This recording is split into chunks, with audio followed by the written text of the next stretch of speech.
Hi అండి. అసలు మాలధారణ చేసుకున్న వాళ్ళు ఇంట్లో ఉంటే పనులైతే మామూలుగా ఉండవు కదా!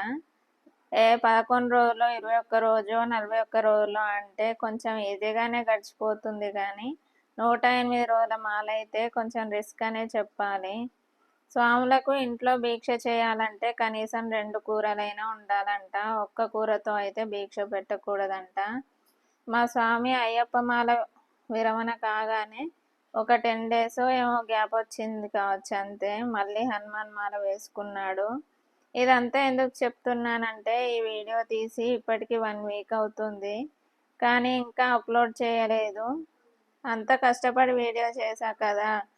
పెట్టకపోతే ఎలా అని చెప్పేసి ఇప్పుడైతే అప్లోడ్ చేస్తున్నాను.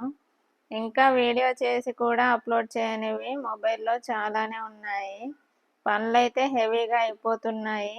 అందుకే వీడియోస్ అప్లోడ్ చేద్దామంటే వీలు కావట్లేదు. ఇక నేనైతే మా స్వామి కోసం ఆలు కర్రీ, గోరుచిక్కుడుకాయ ఫ్రై చేసి చపాతీ కూడా చేస్తున్నాను. డైలీ స్వామి తిన్నాక నేను తినేసరికి అయితే 3-4 అవుతుంది. అందుకే మధ్యలో ఇలా జ్యూస్ అయినా కొబ్బరి నీళ్ళైనా తాగుతున్నాను. మనం నార్మల్ డేస్లో ఒక్క కూరతో పొద్దున సాయంత్రం సరిపెట్టుకుంటాం కదా! ఇప్పుడు